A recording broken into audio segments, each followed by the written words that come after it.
భారత్పై నిరంతరం విషం చిమ్మే పాకిస్తాన్ ఆపరేషన్ సింధూర్ తర్వాత ఎటువంటి ఎత్తుగడలకు పాల్పడుతోంది? పాలస్తీనాకు చెందిన హమాస్ సంస్థతో కుమ్మక్కై తన వ్యూహాలకు పదును పెడుతుందా?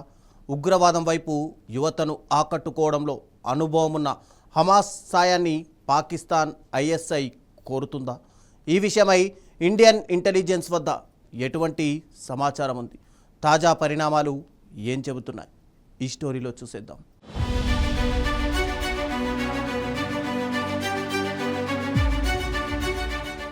భారత సరిహద్దుల్లో ఉగ్రవాదాన్ని నిరంతరం ప్రోత్సహిస్తున్న పాకిస్తాన్ ఇప్పుడు మరింత ప్రమాదకరమైన ఎత్తుగడలకు తెరలేపింది.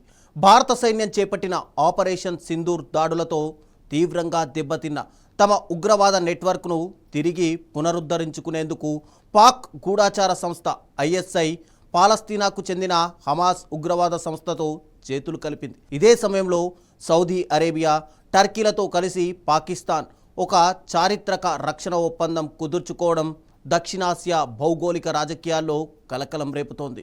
భారత ఇంటెలిజెన్స్ వర్గాల సమాచారం ప్రకారం ఆపరేషన్ సింధూర్ దాడుల్లో సరిహద్దుల్లోని ఉగ్రవాద శిబిరాలు ధ్వంసం కావడంతో ఐఎస్ఐ తన వ్యూహాన్ని పూర్తిగా మార్చింది.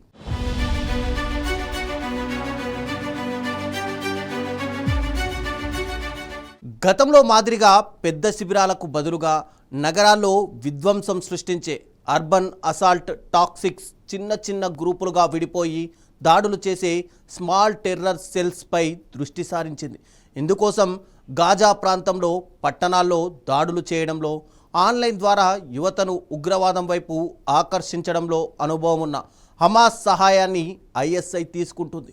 లష్కరే తోయిబా, జైషే మహమ్మద్ ఉగ్రవాదులకు హమాస్తో శిక్షణ ఇప్పించేందుకు పాక్ ఏర్పాట్లు చేస్తున్నట్టు భారత నిఘా వర్గాలు గుర్తించాయి. అధికారులకు తగిన హెచ్చరికలు కూడా జారీ చేశాయి. మరోవైపు ఆగస్టు 7న మక్కా నగరంలో సౌదీ అరేబియా, టర్కీ, పాకిస్తాన్ దేశాలు కీలకమైన మక్కా జాయింట్ డిఫెన్స్ అగ్రిమెంట్పై సంతకాలు చేశాయి.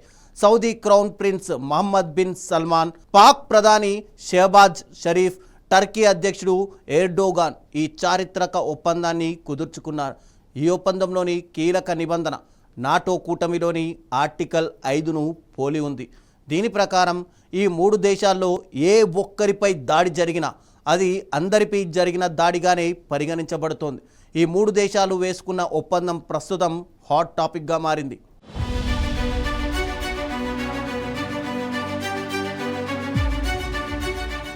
పాకిస్తాన్ ఎప్పటికప్పుడు ఏం చేస్తుందనే విషయాన్ని భారత్లో అనేక మంది నిపుణులు పరిశీలిస్తున్నారు.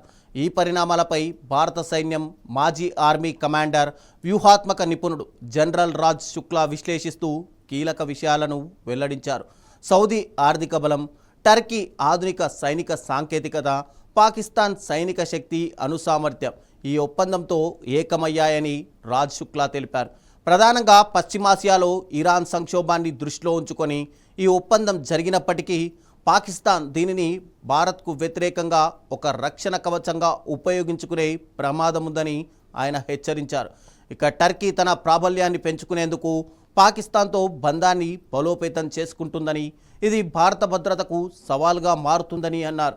ఈ నేపథ్యంలో భారత్ తన చిరకాల మిత్రదేశమైన ఇజ్రాయెల్తో నిఘా సమాచార మార్పిడి, డ్రోన్, ఎయిర్ డిఫెన్స్ టెక్నాలజీ వంటి రంగాల్లో బంధాన్ని మరింత పటిష్టం చేసుకోవాల్సిన అవసరం ఉందని నిపుణులు కూడా అభిప్రాయపడుతున్నారు.